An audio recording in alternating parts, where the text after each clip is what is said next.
Almeria explains that the goblins have managed to accumulate a lot of valuable things, after which Lulu thanks Crow for his willingness to go first, and Almeria herself asks who else will join him. Then she lets out a tired sigh as several girls, including Lulu and Yumaluma, raise their hands and happily volunteer to go alone, causing a stir in the room. Afterwards, the girls look at the villain with different moods, while he reflects that he could handle the goblins on his own, doubting whether the others are truly worried about him.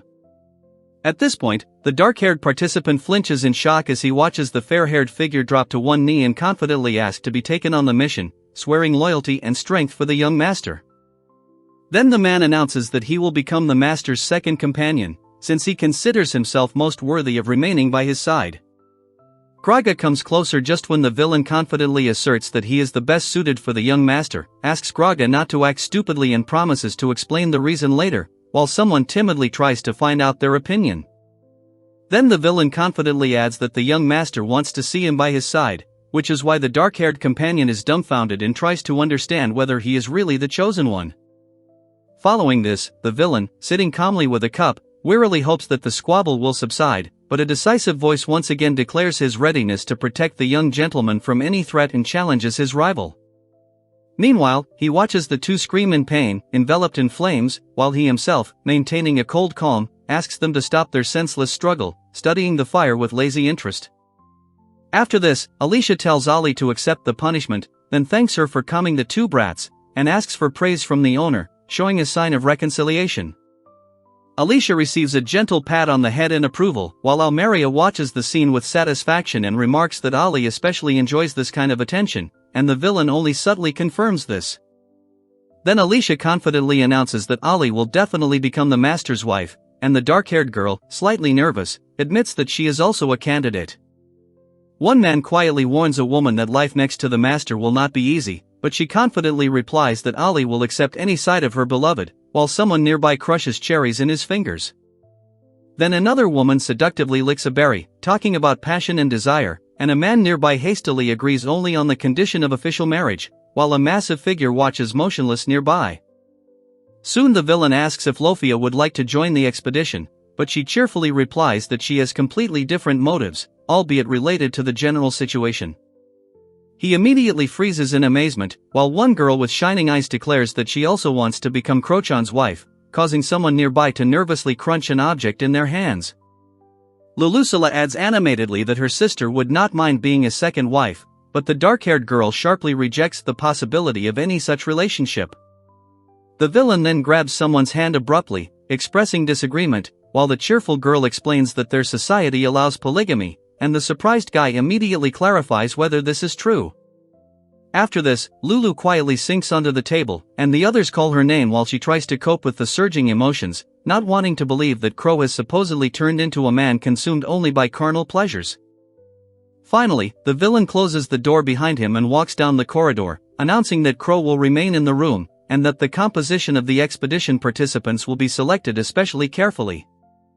Almeria calmly explains that the goblins have collected an impressive amount of trophies, after which Lulu thanks Crow for the initiative, and he volunteers to act as a guide, and then Almeria asks who else is willing to go with him on this expedition. Almeria sighs heavily as several girls, including Lulu and Yumaluma, raise their hands in the air, excitedly trying to get her attention in the noisy room.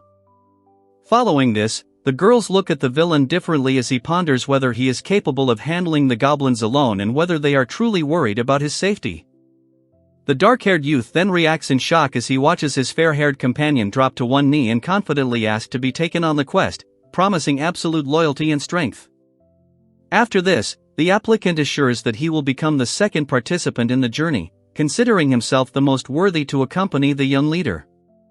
Kraga comes closer, but the villain self-confidently declares that he is the best suited for the master, asks Kraga not to talk nonsense and promises to explain the reasons, while the other participant timidly clarifies what to do with his opinion.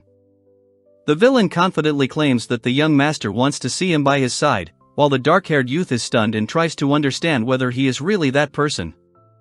After this, the villain, sitting with a cup, wishes for an end to this fuss, but a decisive voice loudly declares its readiness to protect the young master from any threat and challenges the rival. The villain watches as the two disputants scream in pain, engulfed in flames, and slowly asks them to stop the senseless fight, examining the fire with almost cold curiosity. Meanwhile, Alicia is ordered to punish Ali, then she is thanked for suppressing the conflict, and she, showing a gesture of reconciliation, modestly asks for praise from her young master. Alicia receives a gentle pat on the head in approval, while Almeria notes with satisfaction that Ali loves such gestures, and the villain subtly confirms her observation.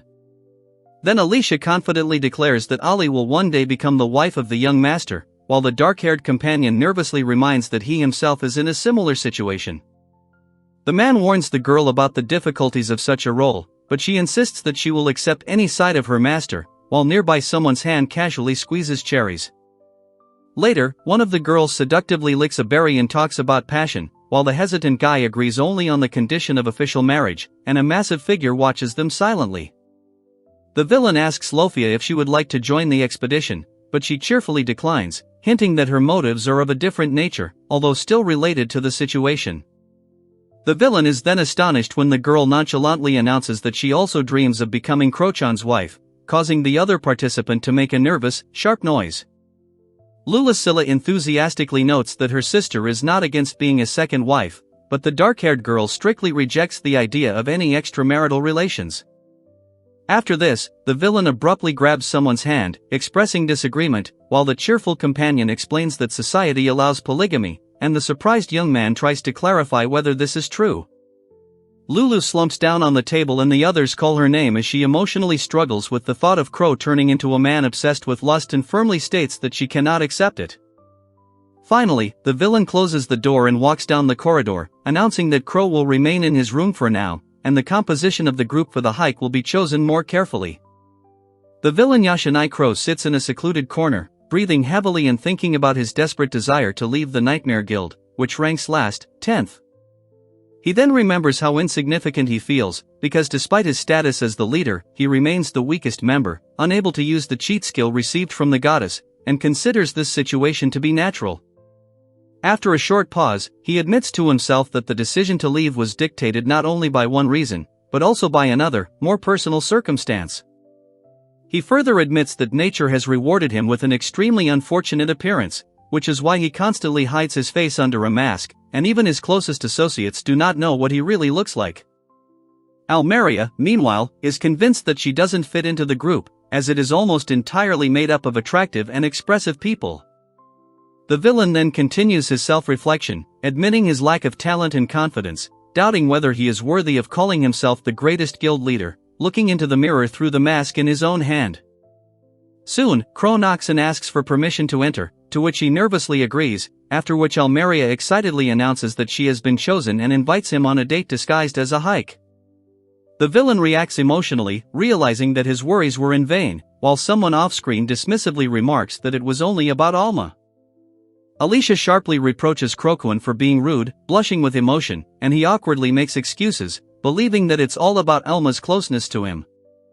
Yumaluma follows along dejectedly, remembering that they are the same age, both 16 years old, then follows the masked leader down the corridor, hesitating with every step. Lofia is introduced as a Nightmare Rank 5 member and holds a cup thoughtfully as the dark-haired companion asks if Alma will be his only partner, and the surprised girl confirms this. Lofia cautiously apologizes to Lafia for her recent behavior. Lafia responds sheepishly, and the man asks what she needs, while the other girl calmly asks her not to worry about Lofia. The dark-haired boy then turns to the fair-haired girl at the table, inviting her to go with him to the dungeon. The girl anxiously asks why she was chosen to join the other two, but the dark-haired one is already trying to explain, while the platinum-haired one remembers Crow's attentive gaze and notes that Lofia also raised her hand. The villain apologizes for his inflated ego and calls himself a worthless piece of trash, and the girl with the headband sheepishly remarks that such self-deprecation is excessive, and he also mentions that Lafia is also his age. The villain, nervously wiping away his sweat, quietly thinks that it would be calmer if the reliable Lofia joined in, and just at that moment she silently approaches from behind. He hesitantly admits that he had hoped for her participation, and she gently assures him that he was not mistaken at all, and Lofia would be happy to go with him. After this, he announces that Almeria and Lafia are ready, and the three of them will go into the dungeon shoulder to shoulder. Meanwhile, in a quiet classroom, a blonde girl sits curled up, anxiously wondering if her older brother is planning to leave the house, while the others maintain a detached silence. Yuma, Lulu and Almeria are shocked by what is happening. Almeria cries out Yuma's name in confusion, while the dark-haired participant tries to calm her down, assuring her that the owner will still marry Ali in the future. Lulu gently hugs Yumaluma, declaring that she will accept her as her adopted daughter, and then the two decide that they can overcome any difficulties together. Afterwards, Almeria is relieved to note that Crow seems indifferent to excessive affection, but Lofia expresses doubt about his true intentions, and Almeria quietly wonders if this is really a good thing. Almeria then playfully warns Lofia that she might anger her, who responds with a warm look while Horace-chan watches them from afar. A moment later, Almeria sternly orders someone not to push the young master down the loose road, but the interlocutor responds with a sly gesture, emphasizing that any other outcome was impossible. Meanwhile, the entire group gathers in the room, and one of the members emphasizes that absolutely everyone in the guild has a deep affection for Crow-chan. The villain asks what's wrong with everyone loving the master, then remarks that Garga wouldn't understand that and tells him to keep quiet. Lulasilla, acting as deputy, categorically cuts off any discussion, citing Crow's recent joke, and Almeria quietly says the leader's name, and he confirms that he is listening. Lulasilla calls someone strange but dear, while Almeria warns them not to come closer, expressing displeasure at having their feelings ignored. The girl is perplexed by what is happening until the man explains that they are facing a noblewoman whose family was completely destroyed in a recent incident. She, holding back tears, reflects that the arrogant aristocrats probably harbored a long-standing hatred towards them. At this point, the villain extends his hand and admits that the only one who had ever reached out to him before was the one who had lost hope for peace 9 times. The narrative then presents the story of Crow, who calls himself the ugly leader of the guild, while a close-up shows the character who considers Crow the only light for those rejected by society. All 9 members, all possessing Yandere tendencies, express obsessive devotion, one of them firmly swearing never to give up Crow, and the tension in the air becomes palpable. Yumaluma, Almeria, and the villain stand wary in the stone corridor as a dull noise is heard from afar, and predatory, goblin-like creatures begin to emerge from the shadows with grinning faces. Almeria confidently asks Crow to watch her, then with a swift lunge, she pierces several opponents at once with her spear, raising a whirlwind that cuts off the heads of several creatures. After this, Almeria proudly emphasizes her superiority, and the 2 creatures try to hide, and the masked youth notices the direction of their escape, causing an alarming reaction in the group. Almeria reassures her master and then thanks Lafia for intercepting the fugitives, and Lafia confidently confirms that she will deal with the remaining creatures. Almeria confidently mentions that removing trash and filth is her specialty, and the masked man awkwardly agrees and expresses gratitude. Then Almeria emphasizes that she herself has put in a lot of effort, and the young man reacts with noticeable surprise and hesitation. The next second, the villain approaches Crow intently, accusing him of constantly teasing her and never acknowledging her efforts, despite her endless efforts. The villain asks the other party to pat him on the head, explaining that words alone are not enough, and then the other party hesitates, trying to understand the extent of his emotional instability. After this, the villain asks if it is possible to pet both girls at once, and then gently touches the heads of Yumaluma and Lulasilla, causing them to become slightly embarrassed.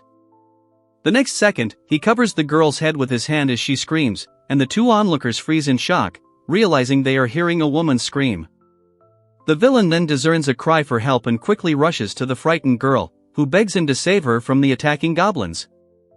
Meanwhile, the dark-haired companion tries to calm the hooded woman, explaining that their own comrades were also attacked. The masked hero emphasizes that he has arrived on behalf of the guild as an adventurer, and offers to escort them back to the city, assuring them that 2 reliable allies are nearby, after which the stranger gratefully shakes his hand. The villain then confirms the use of the divine spear, and Yumaluma delivers a powerful strike with the spear in lightning speed, creating an explosive release of dark energy. Almeria furiously forbids anyone to touch Crow with dirty hands, and one of those present anxiously asks the reason, while the silhouettes of the 2 fighters continue their desperate fight. After this, the villain angrily demands to know why someone thought she would help them, calling such an assumption ridiculous. Almeria flares up in anger, accusing her opponent of interrupting her pleasant time with Crocoan, while the other person, stunned, begs her to stop. She raises her weapon, but the man quickly stops her, reminding her that killing is prohibited and that they are acting as adventurers, not punishers, while the worried girl calls out for Crocoan. The character then apologizes for faking falling into a trap, explaining that he wanted to settle the dispute and wondering if the enemy uses the same tactic against other adventurers. The masked villain smirks beneath his mask, holding up a wanted poster and mockingly calling his opponent a goblin tamer, noting his ties to the antisocial Wild Hunter Guild. Yumaluma flares up in anger, lashing out at him for deceiving her again and calling the masked guy a scoundrel. The villain then reacts to some kind of potion, and Almeria shows determination next to the man, who warns of the dire consequences of capture, while Lofia confidently appears ahead, surrounded by goblins, stating that the pressure will only increase. The villain orders his opponents to surrender, boasting that hundreds of goblin warriors are gathered inside, while the rest watch the scene with disgust and dismay. He threatens to kill and take the spoils, promising to feed the corpses to the creatures, while Almeria calmly mentions the twin sacred blades and the legendary Excalibur. Lulasilla swings her sword wide, cutting down several creatures in one powerful motion, while Almeria looks at the bloody spray in shock. Almeria, in a rage, orders the goblins to die, calling what is happening disgusting, while the villain mockingly claims that another girl has joined the fight and urges the creatures not to be afraid. Meanwhile, a confused man asks why his strongest subordinates are being defeated despite killing many adventurers, while a calm archer nearby silently listens to what is happening. The character notices the legendary Excalibur and Gungnir among the equipment, is surprised by their appearance and asks to stop for a moment, trying to comprehend what he saw. Afterwards, Almeria and Lofia demonstrate ED rank weapons from the mythological category, and Almeria is perplexed as to how mere adventurers could have acquired such relics. The villain then calmly reveals that it was he who created these artifacts, and Almeria reacts in shock, wanting to dismiss what she heard as impossible. The villain explains that his special ability, granted by the goddess upon her death, allows him to turn his imagination into reality and create the rarest artifact-level items, drawing on knowledge from games and manga.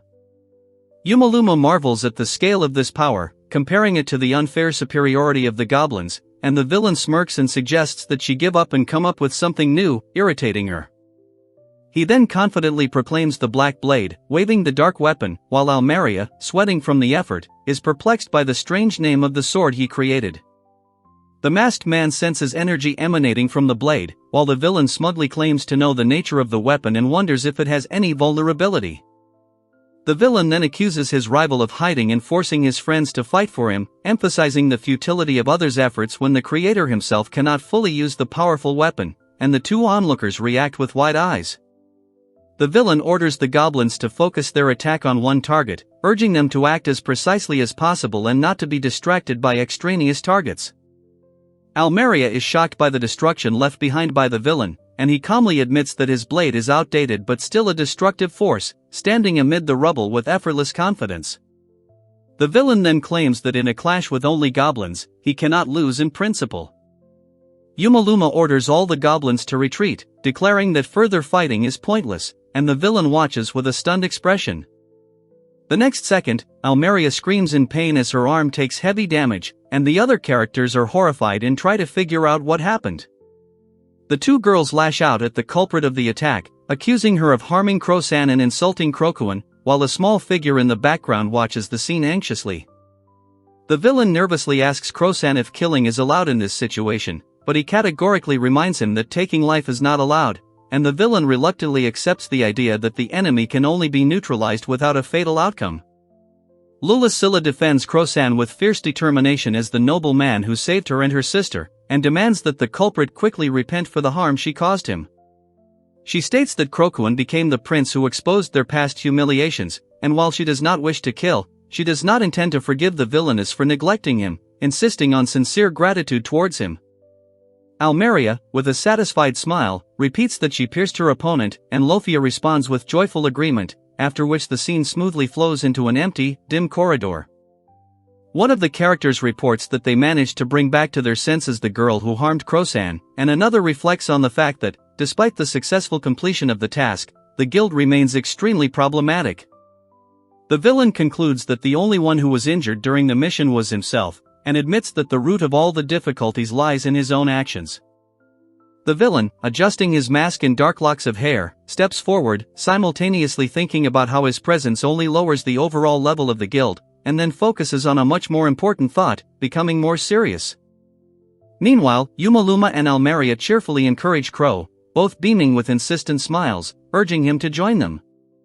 Next, Yumalum, Almeria and Lofia stand at the ancient ruins, and the villain's inner voice repeats again that leaving the guild would indeed be the best decision. On the western outskirts, in the guildhouse branch, someone asks Crow incredulously if he has caused more trouble. The branch manager, Zois, tells the young man to think about those who have to clean up the mess, after which he asks doubtfully if he made a mistake somewhere.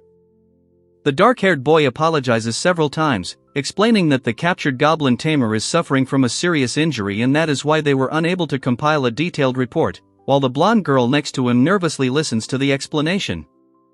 The villain, feeling the tension, claims he is not to blame, but the other person reproaches him for recurring problems. Then the villain clarifies whether this is why he was called, and is told that there is another important question.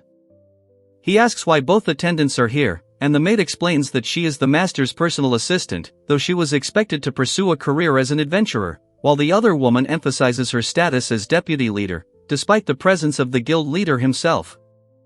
After this, the villain announces his entrance, and the man at the table mentions his desire to make a separate contract with Crow, while the two companions nearby react to this with slight nonchalance. The blonde man sitting on the couch grumbles that his tea has gotten cold and they have taken too long, while another character apologizes for the wait and introduces Crow of Nightmare to Viscount Rye. The villain explains that the masked man is the customer and goes by the name Viscount, after which someone nearby inquires about the extent of his title. The older man explains that Viscount Rye has been appointed governor of the region, emphasizing its importance and pointing to the county level of the territory and the buffer zone on the map. The villain expresses doubt about the need to trust an inexperienced person, but Zois insists on carrying out the assignment to search for the missing person, confident in the abilities of the participants, despite objections. Almeria and Lofia firmly refuse, and the man asks to hear the details. Then Almeria calls such a search suspicious, leaving the man confused. Almeria expresses dissatisfaction with the closed format of the discussion, asking about the reasons, while Lolasilla notes that sending Crow on a dubious case is impossible, since it falls under the jurisdiction of the military police and the knightly orders. The villain complains that he's being reprimanded without reason, and the man in the robe asks why the mission was rejected before the leader had spoken. The seated nobleman sharply draws Zois's attention to the lack of propriety. The villain warns everyone not to get cocky, claiming that they can end their careers at any moment, and the three standing nearby silently accept this attack. The villain then nervously insists that they could indeed be destroyed, while trying to reassure the Viscount that such things don't usually happen and he shouldn't take the risk. The bald man explains that the difficulties are caused by government interference and the problematic location of the investigation site, and the blonde girl asks where exactly it is. The shot then shows a detailed view of the fortress with waving flags, and the narrator clarifies that the target is located in the territory of the land of the succubus. Almeria explains that the kingdom of the succubus is a free city that grew out of a simple roadside stop where a merchant guild under the patronage of a viscount is located, and then mentions that 40 people from the Devon Company have gone missing. Yumaluma muses aloud about a city ruled by desired demons and wonders what exactly the viscount might have been doing there. The villain rejects the task of dealing with the missing people, considering it unsuitable for him, while Almeria reasons that it would naturally fall on their shoulders since someone clearly wants to hide their connections with the demonic side. She then tells of a strange city where the local ruler once took a lust demoness as his wife, after which such creatures became common and subsequently even formed their own self-government. The group reacts with alarm when the man describes the town as an adult entertainment area, and arguments break out about whether Crochan should be sent there, as such a place is too risky for Korokuan. The villain, against the backdrop of a flash and a giant mushroom cloud, contemplates a possible war between the races and declares his intention to wipe the demons of desire from the face of the world. In the official room, a man clarifies the situation, and nearby, a serious young man warns of the threat from such demons, and a calm girl agrees with Lofia, calling them nothing more than depraved creatures, debating whether Crow should abandon the mission. The dark-haired villain asks Lulu if she is against it, and she firmly replies that succubi and the people associated with them are disgusting. The villain exhales heavily, realizing that he can't ignore the missing people, and at the same time doubts whether that place is really that dangerous. Someone flips through the book, explaining that the kingdom of the succubus is known as a tourist destination for its unique culture, exquisite food, fashion, and other attractions. The villain enthusiastically suggests that everyone head there immediately, mentioning the city's fame for beauty, cosmetics, and healing treatments, and the group raises their hands in unison. Almeria confidently promises to protect Crow. Lulu remarks that she is counting on her, while Yuma, in casual attire with sunglasses and a suitcase, asks about the departure time, and someone nearby is surprised by her unusual appearance. Almeria notes that the journey will take a long time, then the villain emphasizes that this is a work trip, and Garga announces his participation, considering it impossible to leave the missing people unattended. The villain finds himself under a barrage of accusations. Umalam calls him the worst and doubts his thoughts, Almeria condemns his courage, and Alicia indignantly considers him a debauchee. The villain watches silently as the others express disgust and call it a betrayal, and then someone slams the door in irritation. The villain notices something strange and exclaims as the carriage slowly moves along a forest road, with mountains rising in the distance. They arrive at the bustling succubus kingdom, noting the lively atmosphere, and someone mentions that Galchan and Holchan were unable to make it, while another worries that the guild will be left unattended. Lulaquilla suggests splitting up to investigate, and Almeria agrees, deciding to assign teams fairly by lottery. The villain reminds them to keep an eye on the earrings, which serve as a means of communication, while a dark-haired girl in a hood timidly peeks out from behind the wall, watching two figures in the distance. The villain confirms that the arriving adventurers are spies for Viscount Raya, and despite the offer to detain them, emphasizes that every visitor is considered a guest until they threaten the Devon Trading Company. The villainess declares that she will not forgive anyone for trying to ruin their peace, while another companion mentions that this city is a true paradise for desired demons, and the entire group moves through the noisy and colorful street. Meanwhile, Yumaluma enjoys a juicy, large oyster, finding it surprisingly delicious, and her camouflaged companion reminds her that they are still on duty, despite the feeling of relaxation. Lofia smiles softly and suggests that food tastes better only because it is shared with people dear to the heart, after which she asks Yumalyamu to listen more carefully to her as they continue to eat nearby. Then someone expresses hope that Crochan can improve his stamina, while also noting that the food selection is a bit limited, although there is kabayaki eel and oyster rice on the counter. After several days of investigating the kingdom of the succubus, the group finds nothing significant, but decides to delve deeper into the alleys and sparsely populated areas until one of the girls mentions a multitude of scouts, making the city seem ordinary. The villain observes the everyday life of the streets and expresses confidence that the threat will still be revealed, noting that each member of the group is trying their best. Alicia offers 19,000 G for the earrings with magical stones, causing the merchant to be confused due to the difference from the previous offer of 5,000.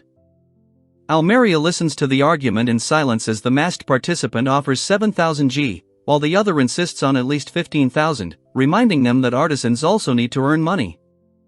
The villain notes the average quality of the magic stone, the girl praises the master's skillful work, and the seller thanks her for the purchase of 10,000 G, handing over a neat bag. The boy happily explains that he was the one who made the decorative overlays, and the dark-haired character is at first perplexed, then blushes, realizing that the earrings are intended for hidden use on the owner's body. At the poker table, a dealer in a bunny costume asks about bets on the King of Spades. One player agrees, another is surprised that the dealer is not a succubus, and is told that this is just a part-time job while he searches for the right person. Yuma excitedly announces that he's going all in and rolls out a huge stack of chips, and the masked companion reacts with complete stunned silence. The rabbit girl quickly confirms her readiness to go all in, and the hand reveals a combination of 4 kings, confidently offering to move. Yumaluma shows a royal flush, and next to him, a man in a cloak falls on his back in shock, scattering among the cards and chips. Yumaluma celebrates her victory by raising her hands as those around her sink into despair, and then she winks playfully, pressing the card to her face. On the massage tables, Lofia asks for improved skin condition, Lulu dreams of becoming more beautiful so that she can finally be noticed, and Almeria seeks help for poor circulation and swelling. The succubus gently massages them, assuring them that only she knows how to enhance a woman's attractiveness, while one girl hopes that her lover's gaze will change, and the other anticipates further piquant procedures.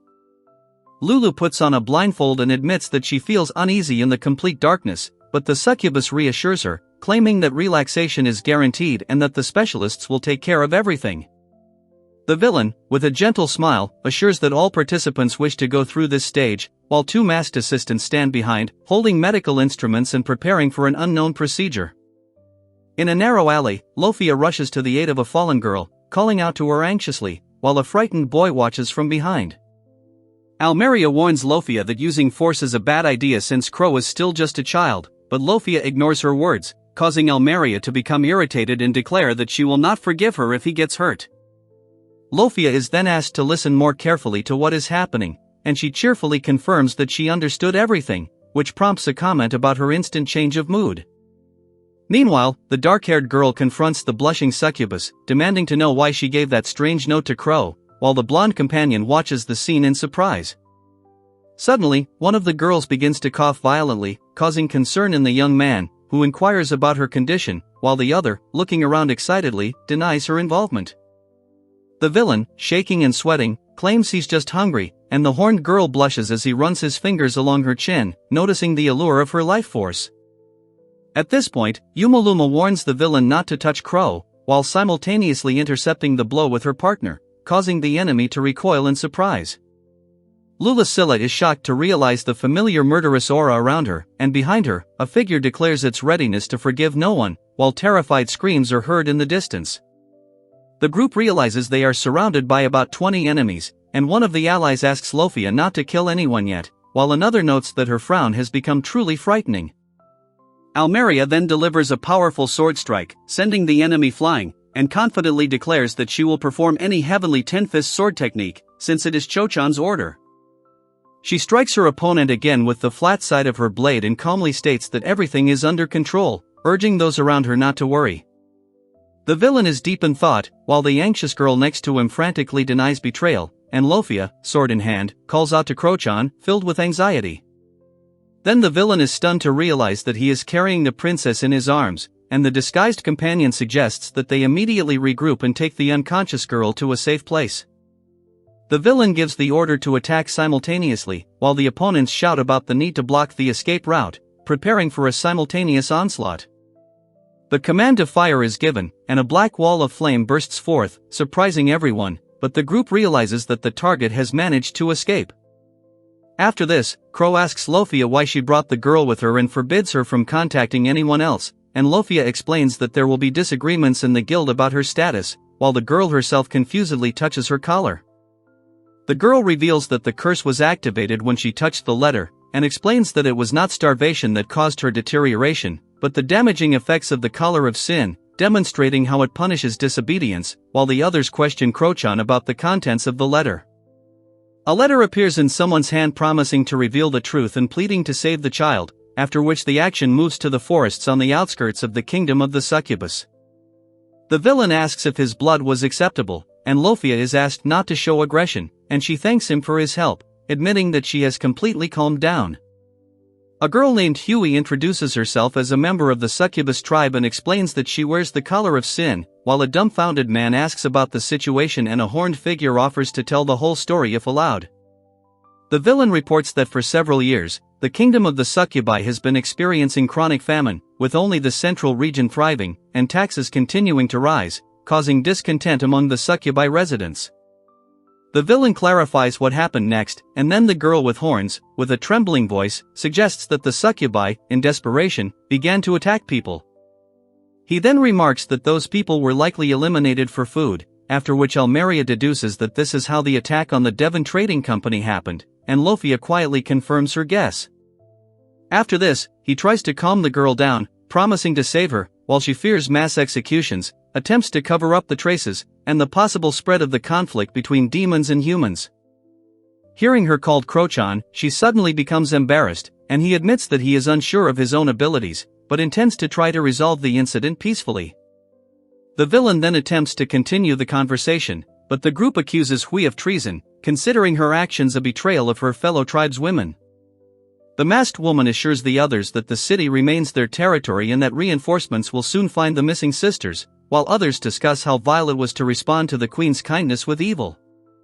After this, the villain notes that these creatures are deliberately blocking access to Lord Crow. Lulasilla considers this unforgivable, and Almeria notes that they are the last traces of the master that can still be protected.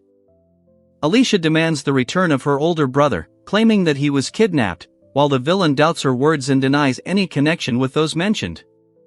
Lucilla then slams her weapon into the ground, causing a massive explosion that scatters those around her, while the villain watches from below, stunned by the force of the blow. Meanwhile, Umalam, kneeling on the broken surface, begs his older brother not to leave, while two fallen silhouettes lie nearby. The villain claims that the enemy deserved multiple punishments for making Yuma cry, while another character explains that the group tried to avoid violence, but could not restrain themselves if their master was threatened.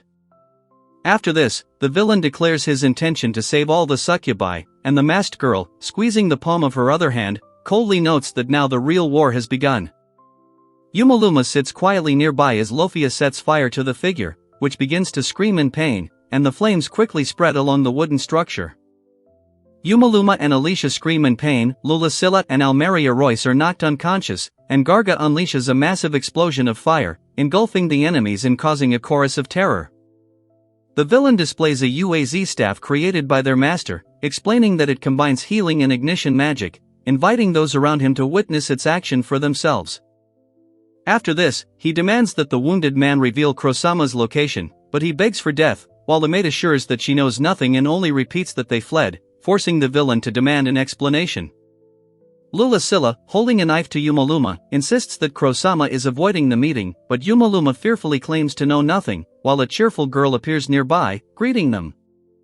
Lulu gently persuades Fel to stop questioning, and Yumaluma confirms that the older brother is fine, noting that everyone else's identical answers are probably true. Almeria suggests trying a different search method, while the villain becomes wary upon hearing the mention of the Devon Trading Company, and the maid silently watches the events unfold. Suddenly, Lucilla lunges at the villain, causing him to stagger back, after which he admits that he does not know the information he needs and has no intention of revealing what he is being questioned about. Almeria notices Ellie's tense muscles and the uneven rhythm of her heart, then lists the places she has found in the city where she can secretly hold large numbers of people: warehouse districts, an old hospital, the ruins of a succubus temple, and a large hotel complex with a multi-purpose hall. The maid silently sits down on the sweaty man, and then he suddenly feels her grab his wrist, mentioning the underground BDSM complex, which instantly widens his eyes in shock. Lulu remains unresponsive as one girl desperately tries to reach her, while another nearby screams, clutching her hand that is burning with pain. Almeria calmly confirms the location of the Devon Trading Company to Fel, noting that the information has been verified. The crowd scolds Crochan for his repetitive behavior, while Rofia insists that it is impossible to save the succubi and asks if he really minds it, since they were just attacked. The girl with horns laughs sheepishly, admitting that she learns morality from erotic novels, while her fair-haired companion indignantly calls this bias and doubts that the child is telling the truth. The villain then claims that success is possible if Rofia is nearby, and she, suddenly blushing, replies that his words are too bold, reminding him that Hui is also present. He then asks Hui to try to convince the queen to release the people kidnapped from the trading company. He assures her that there is no need to be afraid of confronting the queen, while the other one is hesitant, and the girl with horns, blushing, confidently declares that she can handle the dangerous collar he wears. The story takes place in a dark underground corridor of the land of Succubus, setting an oppressive and disturbing atmosphere. The group examines the robust mechanical arm, noting that even 3 shots from the Tazram barely penetrated it, and discusses Crow's disappearance, speculating that he likely took refuge with his older sister. Lucilla urges the others on, while Almeria winces at the pungent smell as she moves deeper into the dark tunnel. The companions discuss the succubi's method of stealing energy through carnal rituals, mentioning Elma's involvement, and then notice a foul odor emanating from somewhere ahead. Almeria stops in front of a cage filled with crazed men reaching out to her, and she barely audibly notes that these are male creatures. Yumaluma smells the heavy scent of women's bodies, while 2 frightened girls beg for freedom, complaining that their bodies feel as if they are engulfed in heat. The villain watches others shout nonsensical phrases about the female form, and then remarks on how disgusting men act when they completely lose control. Lucilla introduces the team investigating the disappearance of the Devon Trading Company, thanking them for their work, while Almeria asks if the creatures are prey, and Lulu explains that their desires were artificially enhanced, turning them into emaciated victims. A villain looms menacingly over a terrified man, warning him that any mistake will be his last, while he pleads for help, a determined man nearby demands he not be left to die and asks if help has arrived. The villain holds up a gun and asks if they should just get rid of them, while another voice makes a short, puzzled remark in confusion. Almeria instantly shoots the man in the head, and the masked villain recoils, shocked and stunned by what he saw. The villain is perplexed as to why the enemy is using his own tribesmen as hostages, trying to confuse the situation, while Alma and Rofia, weapons in hand, take up positions for the upcoming clash. He doubts whether these are really people in front of him, but one of the girls confidently declares her readiness to do anything for those she loves, and this frankness causes genuine surprise in the other. The narrative then emphasizes that the villain invariably helps anyone in need, regardless of background or circumstances. Lulasilla, covered in blood, confesses that she saved one man from suffering only because she values him and does not want to place such a burden on him. The villain screams in despair as Alma is ordered to catch up with the fugitive, and it is Lulu who soon spots the survivor nearby. The villain furiously demands an explanation, not understanding why the girls support those who have been exploiting people for centuries. Almeria replies that they are not on the side of the succubi at all, and Rofia adds that people are the most disgusting creatures, after which the villain, clutching a pistol, declares that now he will be asking the questions. Almeria leans over the wounded man and harshly demands to know about the activities of the Devon Trading Company and their role in this city, pressing the gun to his forehead. The masked villain rushes down the corridor, begging the monarch to forgive the failure and claiming that the others have simply gone mad in the face of what is happening. The worried girl demands that Nitya immediately develop a counterplan, calling for the involvement of all the succubi to save the situation. The villain asks if he came straight from meeting with the target, and the interlocutor nervously confirms that he showed up without delay. The villain angrily claims to have escaped through an underground labyrinth, but suddenly realizes he is trapped when a massive door slams shut behind him. At this point, the villain reveals his presence, declaring that he has finally found the right person, and he reacts with a mixture of horror and shock. Yumaluma is relieved that they are on the right track, but Lulasilla and the villain are alarmed by a scream and a dull roar coming from ahead. Almeria hears the sounds of carnage and tries to understand what is happening, and the villain realizes that they are too late and anxiously asks if Crow is among the participants in the battle, while simultaneously quickening his pace. Suddenly, Almeria grabs the villain by the throat with one hand, lifting him into the air, and holds a spear in the other, and the onlookers freeze in shock. Almeria then joyfully calls out to Crow, while he, overcome with anxiety, grabs her by the forearm, trying to stop her from doing anything further. Alicia, relieved, clarifies his condition, and he assures her that he is physically safe, although he admits that he still feels tense after the harsh interrogation of the succubi and their semi-silent hostility. The villain accuses those present of working for the nobility, while the dark-haired woman calmly states that she understands their true intentions. The masked man asks if she is the queen, but she explains that she seeks only the peaceful release of the trading company's captives. In the end, the villain confidently declares that being subjugated by a succubus is the highest pleasure and an extraordinary test, after which he playfully asks if the boy would like to try something similar himself. The villain gave a sly smile and with a slight gesture emphasized that talk of peace or misunderstanding was just a grandiose illusion, not worthy of attention. Meanwhile, Umalam and Lofia launched a synchronized strike, breaking through the wall behind the target, while the villain watched intently. After this, Almeria demanded to know what they were going to do with Crochan, then accused her opponent of wanting to die, to which she responded with contempt, declaring that only death was a just retribution for such a parasite. The villain then offered to surrender, warning that any attempt to escape would only arouse suspicion, while the alarmed subordinate called for his mistress. The enraged villain demanded an explanation as to why she had revealed the secrets, while the girl with horns begged him to stop, admitting that it would be impossible to hide the truth anyway. The villain then stated that a full confession and the release of the captives could give a chance for pardon from the people, and the short-haired girl, with a trembling voice, agreed that secrecy was pointless. After this, the villain, with an icy gaze, accused one of them of treason, causing the interlocutor to recoil in complete confusion. The villain then went on to abruptly declare that sincerity and repentance would not change anything as long as the city continued to starve, as the same troubles would repeat themselves. He asked angrily whether they should accept human forgiveness, crawl in the mud and become miserable slaves begging for mercy. The villain then denounced the exploitation of his own comrades, and the horned girl asked in confusion if she had been deceived, while the dark figure explained why people invariably lie. The girl admitted with horror that the mark on the collar had exceeded its limit and her life was coming to an end, while the gloomy silhouette calmly noted that he could not help in any way, and she only hoped that Koro-san would be able to break the curse. The villain stood frozen, stunned and bleeding, as the masked companion admitted his inability to remove the seal, forcing her to beg for help and remind him of his promise. The horned girl smiled sadly and called out to Nitya, while the boy wondered why Koro-san was acting like this, and the masked girl called him a fool for being blind. At that moment, the villain revealed that he had originally planned to kill her, causing her genuine fear and shock.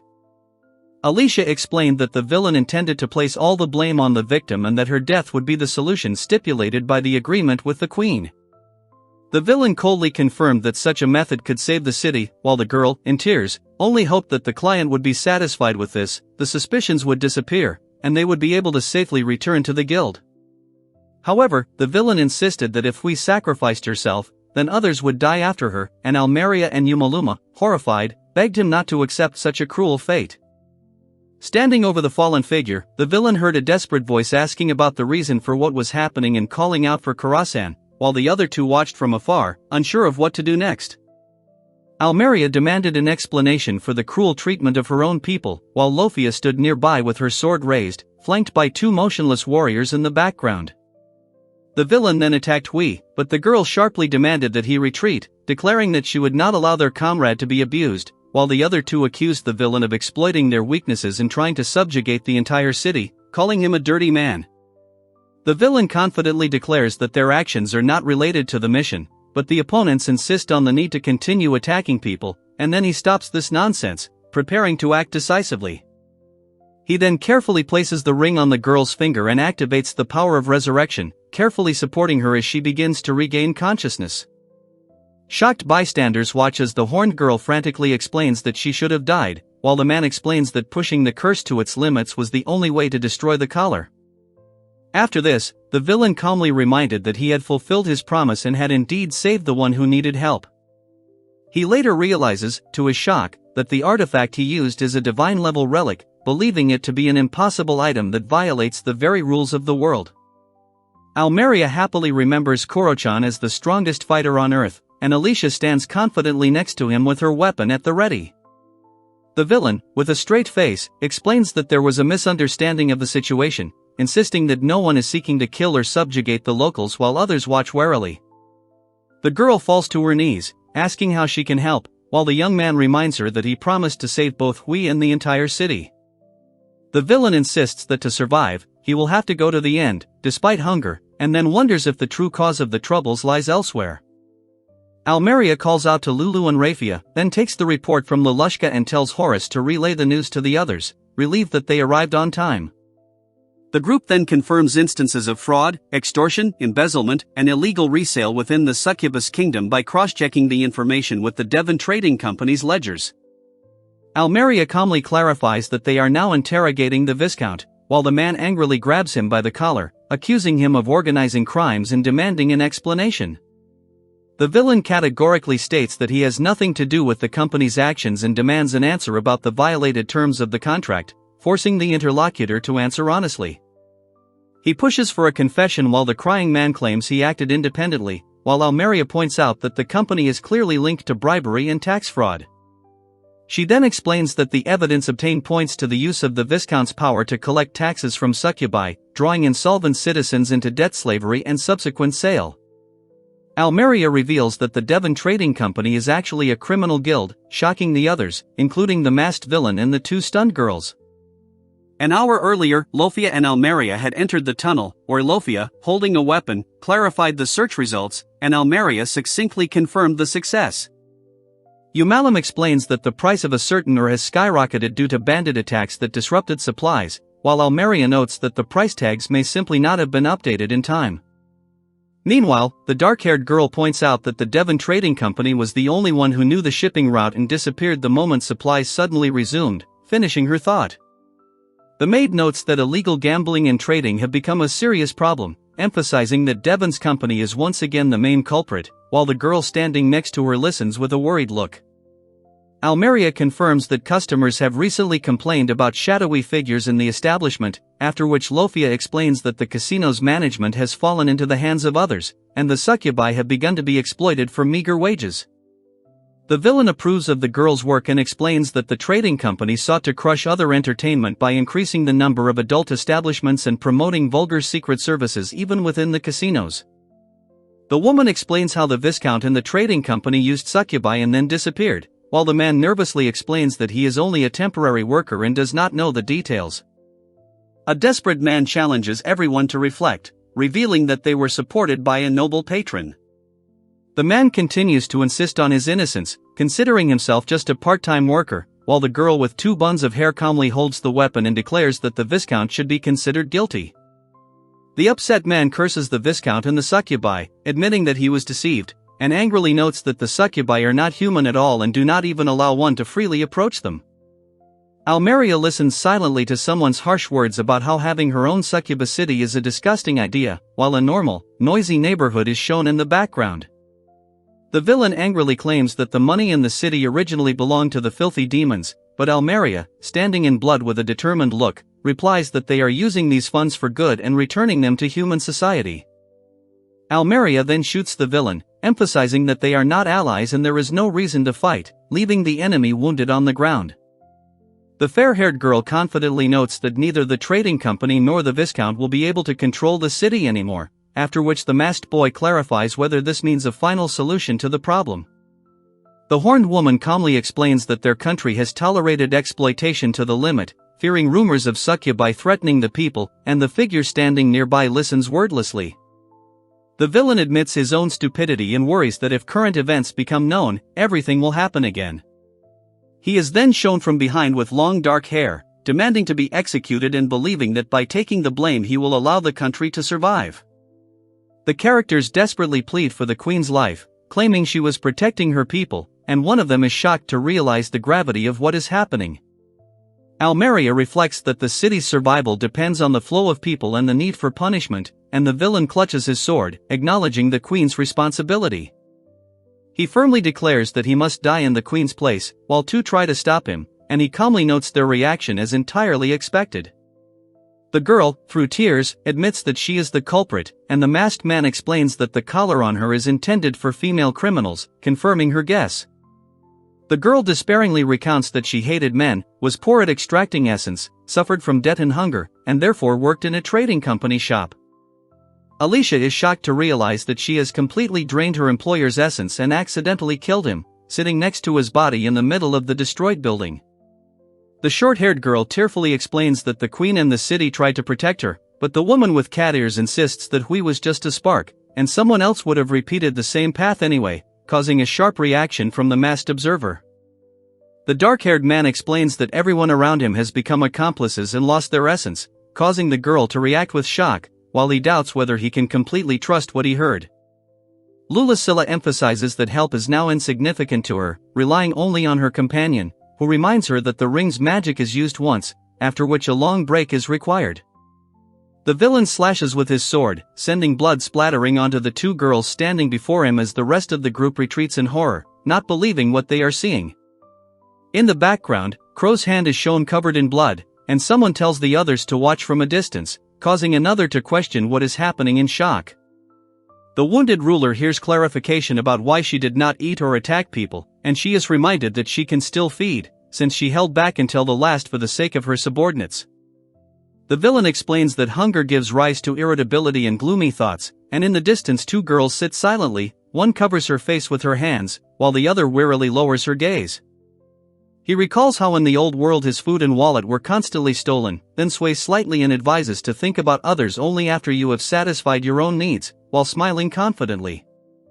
The group rushes to the fallen crow, one of the companions calls his name anxiously, and the masked healer insists on stopping the bleeding and urgent treatment, feeling annoyed at his own helplessness. One image shows students laughing and filming the incident on their phones, while the next panel shows a boy beaten on the floor, surrounded by camera flashes, which becomes a turning point for him. A man with bruises and bandages laments his ordeal and feels the complete indifference of those around him, while next to him a man with short hair stands by a large car with its headlights on. Yashinai Kura, representing divine power, ceremoniously grants the youth a second life and a cheat ability, urging him to use this chance without regret.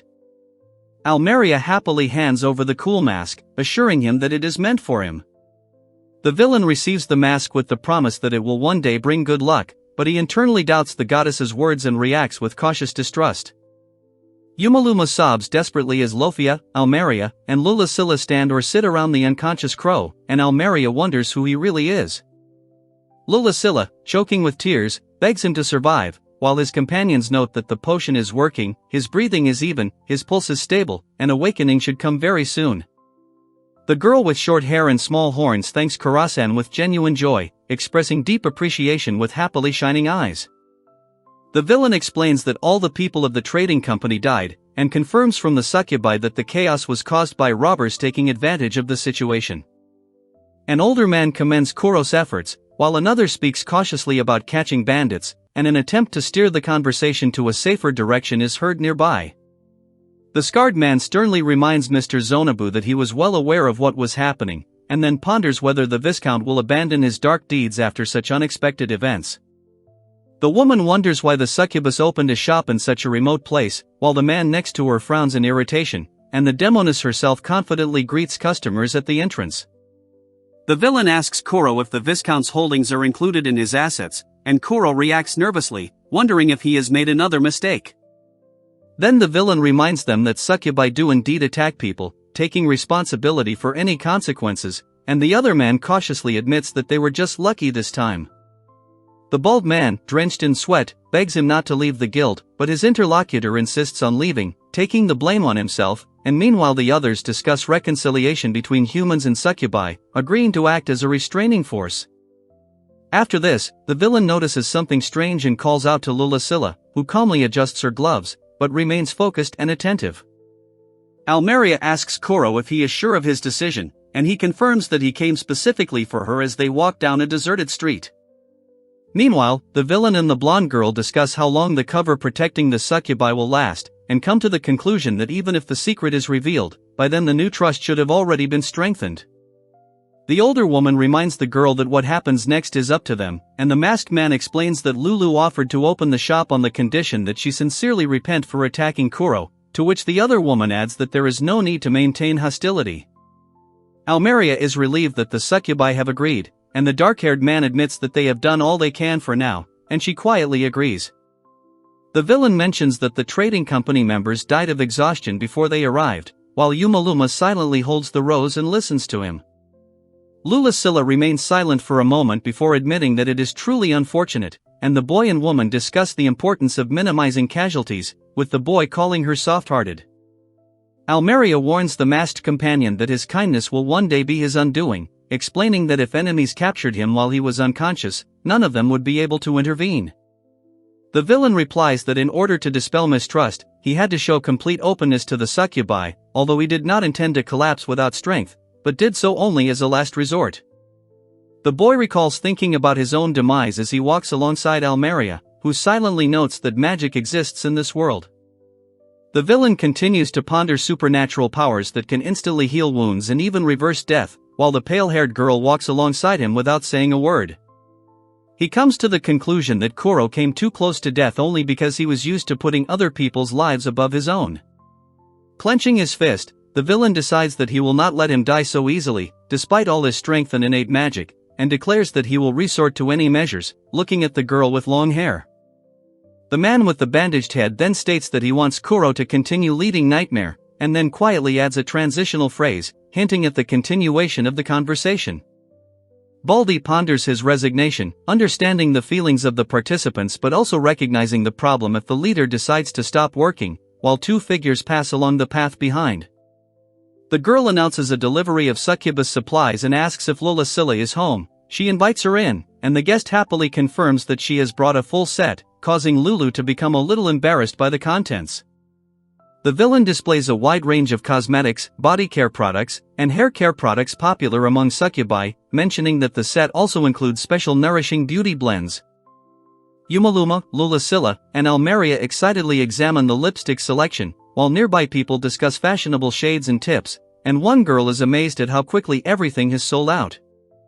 Afterwards, Yumaluma and Lofia warmly hug Hyoi, who winks back, while Yumaluma expresses her gratitude, and Lofia affectionately calls her big sister, emphasizing their close bond. Lulasilla asks Huey to continue to work diligently and promises to teach her how to use the necessary things later, while someone wonders where Koro is now. She calmly explains that Koro is attending a meeting of the guild leaders in the Federation, Fel is accompanying him on trips, and the rest of them are off on a mission, while she leisurely applies makeup. The girl with small horns happily remarks that when he sees how much prettier everyone has become, he will probably be surprised, to which the dark-haired interlocutor reacts with cautious curiosity. Lulasilla, holding a mirror and a rose, blushes slightly, while someone remarks that Hui is incredibly diligent, and she bashfully thanks them in the comfort of her room. Almeria offers to brew tea and offers to drink it before the road, and the cheerful girl responds with joyful consent. However, the next second, Almeria anxiously reports that Koro-sama is in a terrible state, causing alarm to everyone gathered in the room. She then notices something amiss and asks what is going on with Fel, who rushes down the street, hastily apologizing for the intrusion. Almeria abruptly declares that she must immediately warn the others, and in response hears a question about whether Koro is with her, after which she begins to tell about the Federation's terrible decision. She tries to clarify whether something critical has really happened, and already says Koro-sama's name, feeling the tension rising. Almeria then quietly states that Koro-sama is not returning and may not appear in the guild again, causing a shocked question about what she meant. Meanwhile, at the western branch of the Guild Federation, the masked guy is called Crybaby Kurokuan and asked if he has become stronger, and the blonde greets him, inquiring about the events in the land of Succubi, while Kuro remembers the great sword of the 100 Beasts Guild. The leader of this guild, Bandy 8, insistently demands an explanation, suspecting that he is being challenged again. The villain then chuckles softly, mentioning that he was the one who called Kuro a crybaby in the first place, and Kuro wonders the reason for the chuckle, to which he replies as if he can't help himself. The villain suddenly freezes when the armored man announces that the head of Nightmare is stepping aside, and asks in confusion, hoping that he heard wrong. He then faces a tall man with a serious expression, who blames him for the incident in the land of the Succubi and claims that it was known in advance. In response, the villain furiously blames the other for abandoning the task and amusing himself with the Succubi, while the masked character only thinks to himself that he is acting stupid. The villain denies the accusations and calls the events a misunderstanding, but the other sarcastically condemns the gloomy virgins, as if rushing to the Succubi, and demands proof. The villain then mockingly calls the guild leader a bodyguard for succubus merchants and a one-day rogue, and those present accuse him of abuse of power and collusion with enemies, receiving a warning to stop such statements. Almeria sharply rebukes Bandy, declaring that he is humiliating the dignity of the guild, and warns that continuing his dirty remarks will end very painfully for him. Garga then presumptuously announces that he will be the one to rip off Koro's mask, although Koro acknowledges his disadvantage and suggests waiting for the meeting. Afterwards, Almeria assures Koro that he shouldn't pay attention to the attacks, claiming that she knows him too well, and notices how Ceres is watching the instigator from under her brows, her gaze narrowing slightly. Meanwhile, Yumaluma playfully pats the villain on the head, teasing him for being taller and more manly than before, leaving him confused and unsure of his response. Almeria then, feeling proud, notes the success of her ward, recalling Zoi's stories about his recent achievements. The dark-haired man notices Ceres's absence from the Red Rose, and she, smiling, explains that she was on a long quest to tame a dragon, and the dragon itself enthusiastically praises its master. The villain considers Lulu and the others' presence too risky, but she still agrees to participate in the meeting, while another character ponders the agenda as they open the door. At the meeting, a stern man announces the next item, a review of the guild's personnel, which causes obvious surprise among the three present. During the discussion, the manager reports complaints received about individual members whose skills and behavior are not consistent with the positions they hold. The dark-haired member explains that previously, the Federation only assessed the guild's overall combat strength, which depended on composition and compatibility, and never interfered with personnel distribution. The man with the chain around his neck acknowledges the weight of the opinions received and emphasizes that as a leader he is obliged to respond, while the interlocutor listens without unnecessary words. The bald administrator announces a 2-week guild leader exchange program to raise the overall level, while the masked villain silently takes a sip and the others are amazed. The director clarifies that the initiative is being created to strengthen partnerships and exchange experiences, while some are perplexed, since previously the discussion was about redistribution, not exchange. The irritated member claims that he only wanted to get rid of the weak, not raise the lower level, to which the elder explains, the gap between the guilds has become too dangerous and requires a collective solution. The villain counters that maintaining ballast is an even greater loss, but another participant reminds that abandoning tasks also leads to damage, and the proposed measures are designed to prevent such risks. The villain drinks silently while the others criticize Kuro, claiming that he is unfit to be a leader and was once a low-level adventurer who was expelled from the Red Rose, and Kuro, confused, asks if they are talking about him. One of the members then claims that Kuro is overrated, relies entirely on the strength of his team, and considers all praise directed at him to be absurd. The villain nervously asks him to stop making such precise comments, while Almeria calmly explains that Kuro's manner of handing over the fights to his companions is due to the non-combat focus of his class. Almeria then calls for silence, clutching something in her hand as the others fall silent in anticipation. The agitated man is outraged by Ceres's joy at what is happening, but she calmly asks him to stop spreading rumors that Kuro was expelled, reminding him that he was only a student in Red Rose. They discuss Lulu as a promising new member, while someone accuses the man of trying to lure her into his guild.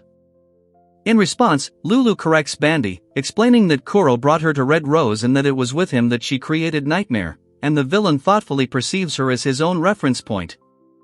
The armored warrior then warns Bandy that further provocations against them or Kuro will result in consequences, and Bandy silently takes a sip, hiding his gaze behind his mask. Meanwhile, the villain, breathing heavily and holding back tensely, promises to crush the offender this very minute, but the woman calls on Ceres to control her composure and declares that it is time to stop the squabbles. The bald administrator argues that if someone is truly unsuitable for the leadership role, the upcoming exchange will make it clear, emphasizing the seriousness of the matter and addressing Bundy directly. Almeria confidently states that the leadership exchange program will last 2 weeks, while Lofia questions whether such a short period could really cause problems. Lofia reacts with alarm, comparing the situation to the end of the world, and Almeria is worried that Kuro will have to spend these weeks in a foreign guild. Almeria predicts that Kuro will realize how loyal their team is, while Lofia fears that if he proves himself in another guild, the number of people who are partial to him will increase, and someone might try to poach him. A girl in a maid uniform clarifies whether this is really the Nightmare Guild, and a small horned girl nervously shivers as the others discuss the need to hide information about Kuro so that his name does not spread throughout the world. At this point, the villain enters the room, surveys the impressive group of girls, and ponders how convenient it would be to lead such a guild instead of the current leader. A man with short hair and a chain around his neck announces himself as the temporary new leader of Nightmare, introducing himself as the Great Bundy and expressing pleasure at meeting him. Yumaluma introduces herself as an adventurer of the Nightmare Guild, holding a heavy weapon in a fighting stance.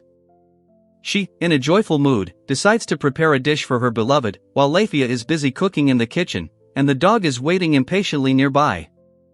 Yuma responds to the call from the kitchen in surprise, while Lulu stands frozen in the bloody room with heavy weapons, shocked by the sight of the butchered body and trying to understand what Yuma has done. Yumaluma, blushing and barely holding back tears, admits his failure, while someone's voice clarifies with relief that in front of them is only a pig carcass, and asks Lafia about next steps. Lulasilla claps her hands happily, praising Lafia, who humbly reminds her that she is still a swordswoman and is simply doing her part by carrying the tray of food.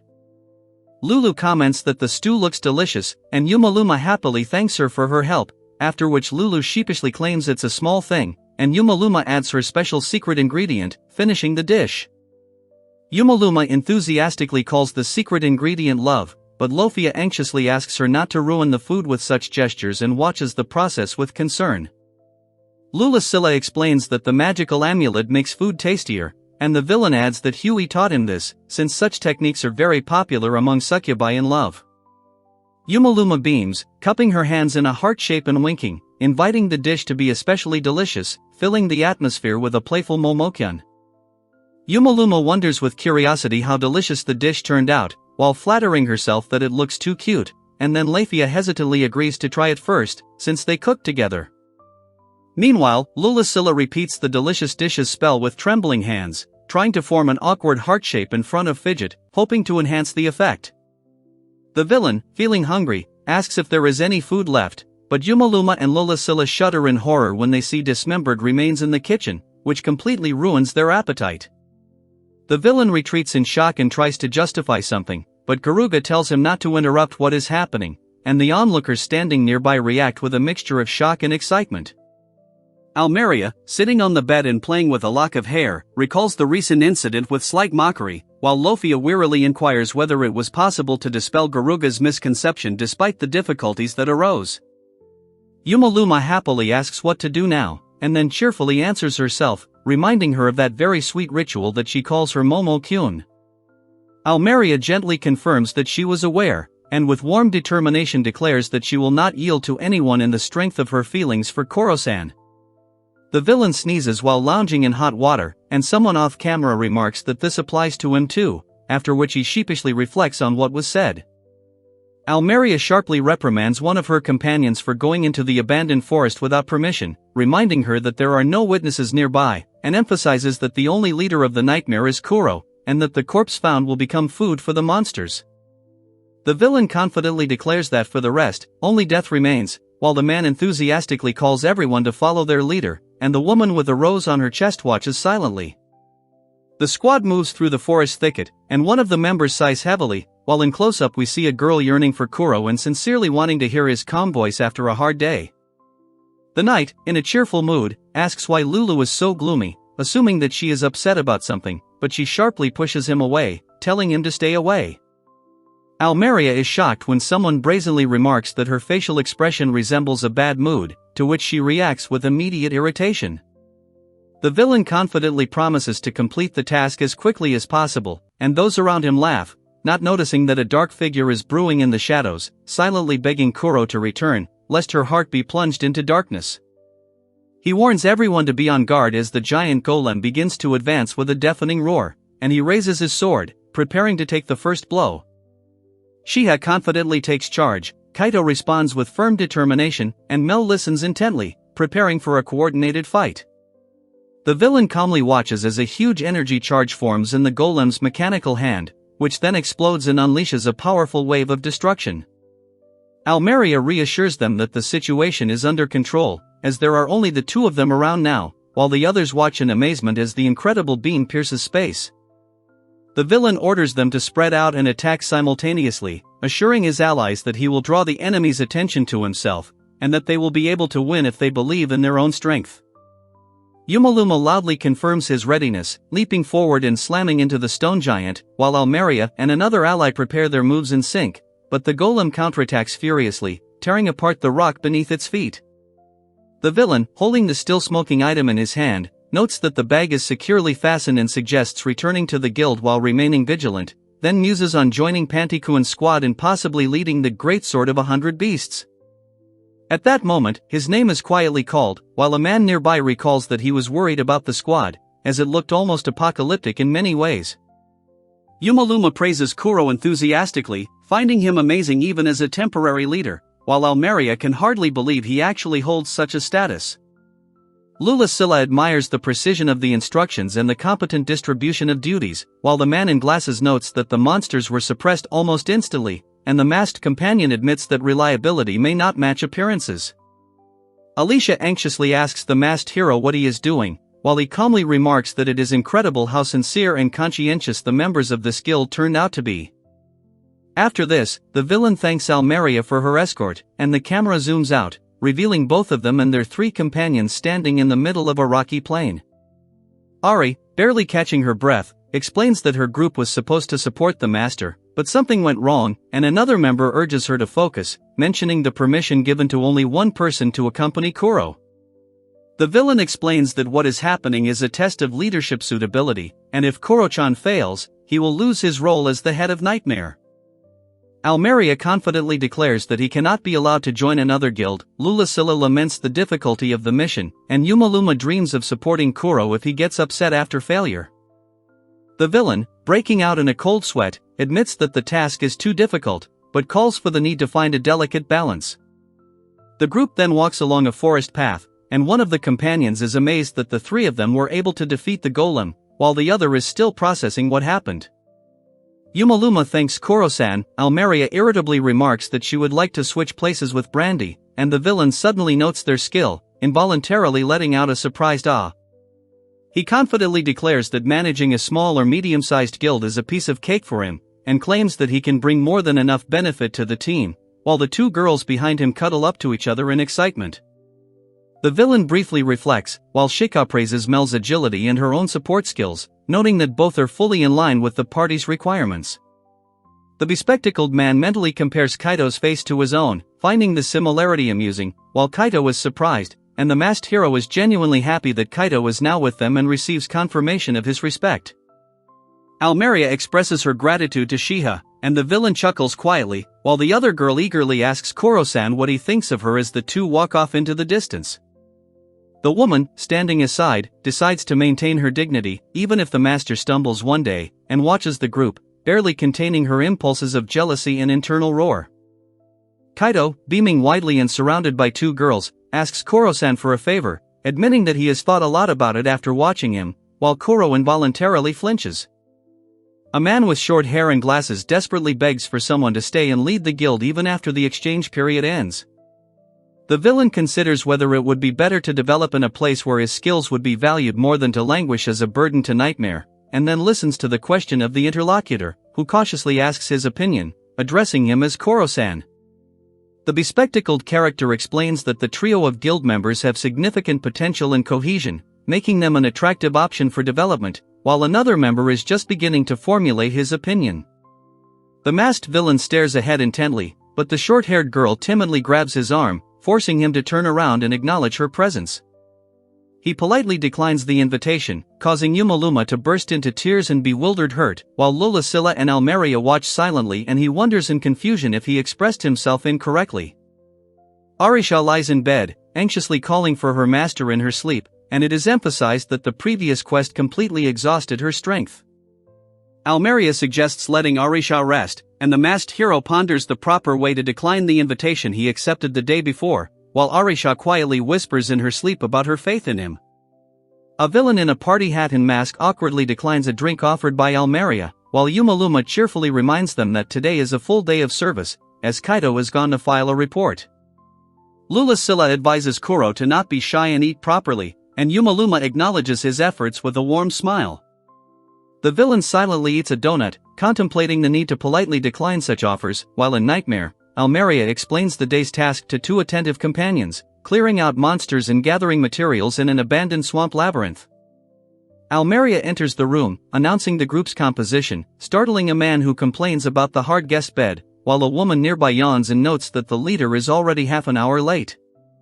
The man objects that women get up earlier than men to get ready, and she remains silent. Then he remembers that there are other men in their guild.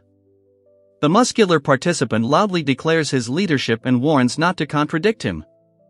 The maid is reproached for not having tea for the leader, after which she quietly returns with a tray, and he criticizes her for her slowness. Milk and sugar are carefully added to a cup. The villain watches with strange attention, then one character takes a sip, a maid stands in the shadows, and finally someone slams the table hard, declaring the need to discuss an important point of today's mission. A dark-haired man with sharp features demands respect for the leader, reinforcing his position with a firm gesture and an intense gaze. Yumaluma, Almeria, and Lofia sit intently as the man explains that a guild's true value is determined by its leader and the support of its members. The masked hero notes that his previous guild was unable to fully utilize his superpower, but believes that his current allies, considered the best, are able to utilize his abilities much more effectively. Almeria warns everyone to remain attentive before performing the task, while another participant reminds that the meeting is not yet over. The man playfully pats Lulu on the back, handing her the rest of the job, and she reacts with surprise and confusion. The villain asks to come to him when it is time to leave, and says that he will get some sleep before then. The maid stands silently, another girl sits at the table, and yet another, shocked, breaks out in a cold sweat. Lulasilla, lying face down, declares that she wants to go home and cannot take it anymore, while Almeria gently reassures her, reminding her that this place is now her home. Almeria notes that the interim leader's behavior can no longer be ignored, comparing his command style to the outdated ways of the old school and wondering whether they intend to let it go unanswered. Almeria insists on protecting Kuro's guild's reputation despite having no personal interest in his rival, while Yumaluma reluctantly accepts having to endure the painful exchange program for Kuro's sake. Almeria emphasizes that they are obliged to act fairly and prudently to preserve the master's position, without allowing the temporary leader to be treated unfairly. Almeria confides in Lofia and Alicia about the secret, after which Fel approaches them holding a small object, prompting Alicia to question its purpose. Fel displays a magical eavesdropping instrument that recorded Kuro's meeting, causing shock to the two girls. One accuses him of dishonesty, while the other nervously defends himself that it was only intended for emergency situations. Almeria claims that such actions violate anti-monopoly regulations, while the other girl tries to respond, but falls silent, unable to find a continuation. Almeria sighs wearily and says that even this can be useful, while Lofia easily calls it an invasion of privacy and notes that the master's voice was never recorded. Almeria decides to activate the device by holding the object in her palm and reciting the formula, while the two girls kneel before her, focusing on the source of the recording. After hearing everything, Almeria clenches her fist, and Lofia asks about Zoizu's possible involvement in the preliminary agreement with Brandy that led to the exchange. Almeria doubts the intention to depose the master, but the maid chuckles softly, and dark threads rise around her, confirming that High Master Zoizu was involved in this from the very beginning. They discuss the stream of insults directed at Kuro, which confirms the clear hostility and malicious nature of the accuser, whose attacks were intolerable. Lulasilla, clutching her face with her palms in alarm, warns that keeping such a subject close will inevitably lead to consequences, emphasizing that this must be obvious to the other side. Almeria notes with a gentle smile that Lulu has returned to her normal self, and Lulu suddenly realizes something significant, while the villain mockingly calls the idea of Kuro falling a funny illusion. The three girls, with frightened faces, ask who they are in this situation and whether it is worth making the enemy realize the situation, calling themselves the true terror of Nightmare. A young woman asks an older man if the executive exchange program was the trigger for the events, and he confirms it, adjusting his glasses and pondering the details. The man explains that Brandy's behavior has long been the subject of criticism, and his high level allowed him to ignore the complaints, and the girl carefully catches every word. The older man clarifies that meeting a high-ranking guild will allow the leader to recognize his own shortcomings, mentioning a possible exchange with Red Rose and Great Saber of the 100 Beasts. One of the participants asks again in shock, and the other explains that the exchange program was conducted between the Great Saber of the 100 Beasts and Nightmare, surprised that this was unknown.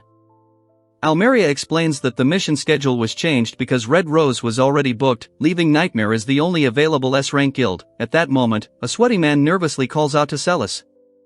The rider desperately urges his horse forward, realizing with panic that he has made a critical mistake for the first time in 40 years of work, calling it the greatest miscalculation of his career. The villain warns Nightmare against hasty actions, reminding her that even such a person formally remains a leader, and rushes forward. Shiha asks with a slight smile if Kuro is enjoying himself, while Almeria comments on his unexpectedly developed abs, and he modestly notes that he simply works out regularly. Almeria, slightly embarrassed and holding onto her drink, timidly asks Kuro if he has a lover. The villain hesitates but admits to not having a relationship, chuckling awkwardly as Almeria asks further questions with a smile and Lofia watches quietly, holding the phone. Yumaluma takes an excited sip, answering the question about her crushes and admitting she hasn't thought about it yet, as a glass is placed next to her with a dull sound. Almeria shyly offers to speak her mind first, turning to Kuro, who looks surprised and tense, while the other girl watches them from the side. Mel questions what was said, while the third girl expresses confusion, trying to understand what is happening. Lulasilla timidly suggests to Kuro that he take a girlfriend, given the many attractive girls in the guild, then asks permission to try himself, and Shiha happily supports her, raising doubts about the level of her intoxication. Yumaluma gently touches the villain's face, showing insistence, while he nervously looks away, realizing that he cannot agree despite her confidence. The villain suggests hidden video recording, explaining that such actions are usually used for blackmail, and the others listen intently to his words. The villain clarifies the purpose of what is happening, while the blonde girl raises her hand, being in a tense and surprised state. The masked boy shields the bespectacled man from the blow, while the girl with the eye patch and another observer react in shock, calling out to Kaido. Yumaluma chides Kaido, reminding him of Brandy's warning, as he quietly apologizes, while another voice suggests using pressure on Kuro to force him to leave Nightmare. The villain notes that the opponents have disappeared, and the two unknown individuals disintegrate into a smoky trail at the foot of a tree in a quiet landscape. The villain wonders if it was a teleportation spell, while the heavily breathing man apologizes to Kuro and asks for clarification on what happened. The villain holds up an empty film canister, explaining that he removed the recording medium beforehand, then asks which side Kaido is on, and Kaido, stunned, admits that he didn't expect to find a camera hidden with magic. The villain confirms plans to use him as leverage and capture Nightmare, admitting that it was Brandy's orders, while the bespectacled man, sheepishly apologizing, asks Kuro for help. The villain listens attentively to the girl's desperate plea, who explains that Brandy runs the guild like a dictator, abusing her power and suppressing the members. A man complains about a person wasting the guild's resources on drinking, partying, and gambling, while a woman adds that dominance and emotional pressure have become a daily occurrence for them. The villain offers help, realizing that Kaido is obeying out of fear or blackmail, and after the interlocutors agree, asks for details about Brandy. The bespectacled man, in despair, admits that he cannot forgive the fact that such a person is dating Shika, experiencing strong irritation and mistrust. The villain is taken aback by the sudden turn of events, while Yumaluma begs Kuro to intervene and eliminate the arrogant bully, stating that Shiha will never be happy with such a person. The villain, hiding his eyes with a mask, tensely clarifies what exactly Panty did to them, and insists that he is brainwashing Shika and misleading her. The villain, sweaty and determined, asserts the need to save Shihi, while another member ponders the opinions of Mel and the rest of the guild members. The eye-patch girl explains that Kaido doesn't think highly of Brandy, while the other, angry one, insists on exposing Brandy's fraud, feeling sorry for him despite Kaido's criticism. Lulasilla quietly admits to Shiha that she doesn't care about Kaido and Brandy as long as she's around, but Shiha replies that Brandy is just being naughty, but remains kind despite Lulasilla's doubts. Alicia enthusiastically tells him that he never makes her pay for food and even covers the hotel costs, and the girl in the mask sheepishly confirms her words. Almeria tearfully notes that he respects her boundaries on difficult days, cares for her by providing her with morning medication, and shows tenderness that others do not want to acknowledge. The masked villain feels a mixture of excitement and obsession, becoming morbidly drawn to the details of Shika's supposed infidelity. Almeria asks if they have any more moves available, and Alicia seriously confirms her readiness to continue. The villain offers to take Arisha as a hostage, reasoning that her inability to deal with low-level monsters makes her an easy target. The girl expresses concern for many reasons and suggests returning to the 100 Beasts, and the guy replies that now at least he understands what is happening. The villain notes the tangled relationships within the guild, while the diagram humorously categorizes the members as naive, obsessed, simple-minded, and insane. Lulu nervously broaches the topic of leadership, but Kuro firmly refuses, stating his unwillingness to participate in such drama. The dark-haired villain asks incredulously if they must obey Brandy forever, while the blonde-haired character clenches his fists in surprise. The girl asks why he doesn't just leave the guild, but he insists that he won't leave without Shihi, and she, after thinking, admits that if the words about Panty turn out to be true, the situation will become more complicated.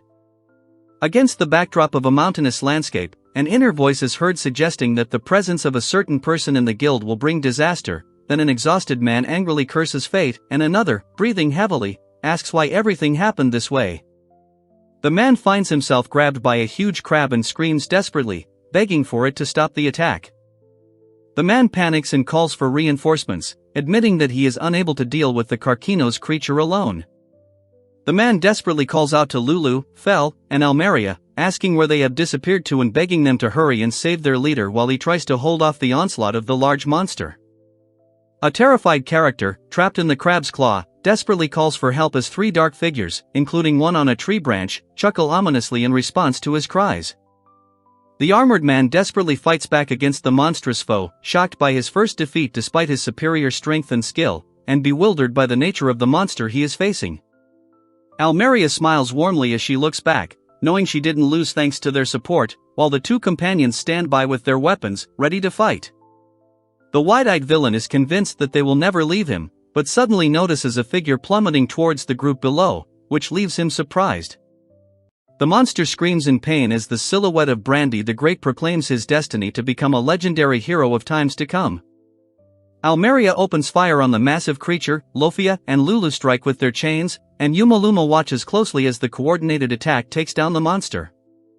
Yumaluma, Lulasilla, and Almeria stand before the devastated battlefield, and Almeria confirms the quest's completion, praising them for their excellent work after defeating the zone's boss. Almeria, holding a large weapon, turns around sharply, while Lofia and Alicia exchange praise for a good job, with Lofia also noting Elma's successful actions. A chained man yells angrily at the group for the long delay in helping them, while three girls stand silently, their eyes downcast, their expressions tense. The group condemns their guild for using their leader as bait. Lulu is asked to think carefully about her decision, and someone injured cries out for a potion. Almeria mockingly claims that someone's mind is as weak as their strength, questioning how such a person ever ended up among the guild leaders, and refuses to waste potions on trivial scratches. Fel mocks Alma for her reckless desire to show off by hunting weak monsters, while another voice finds it funny that the leader doesn't even know how to use his items effectively. Lulasilla calmly meets the sword swing of an enraged man, who demands that she not look down on him. Lulasilla furiously attacks Garga with her blade, declaring her intention to teach him a lesson in respect, and he threatens to force her to submit to his sword. The man claims to be the strongest swordsman, admits that he wasn't in the best shape before, and then slams the ground hard, surprising the girl with 2 buns of hair. The villain smirks as Yumaluma tries to see through the raised sand, but Almeria suddenly steps forward, declaring that the girls are just the footstools of the weak Kuro, and demands to know who he is to look down on her. The villain smashes through a pile of rocks with a powerful blow, surrounded by falling debris and dust, emphasizing the force of the impact. Yumaluma, holding a gun, tells the wounded man that she intentionally only shot him in the arm, not the head, and refuses to let him go until he admits to Kuro, condemning his cheap and cruel tactics. Almeria points her gun at the villain, accusing the strong of attempting collective pressure, while he nervously wonders what's wrong with that. Almeria furiously rebukes the kneeling man for his mistreatment of his subordinates, demanding that he stop his smug instructions, and reflects that in some ways they may be similar. Almeria points to the man with the gun, explaining that what's different about Kuno is that he shares his power, while the other only uses it to suppress those around him. The villain muses that Kuno never put himself first, while Yumaluma explains that he would have been the strongest among them if he hadn't given them his own weapons. Almeria notes that Kuno-sama trusts them deeply, handing over the finest artifacts without fear of betrayal, blushing slightly at the weight of such trust. Lulu fervently declares her unconditional loyalty and love for Kuno, emphasizing that her thoughts, heart, and body belong only to him, clutching her weapon tightly with obsessive devotion. The villain emphasizes that their connection with him is not based on forceful coercion, while the other, trembling, asks for clarification regarding the mentioned bodies. The villain claims that their true strength lies in the bonds created by Kuno's character, as his kindness is the foundation of all strength.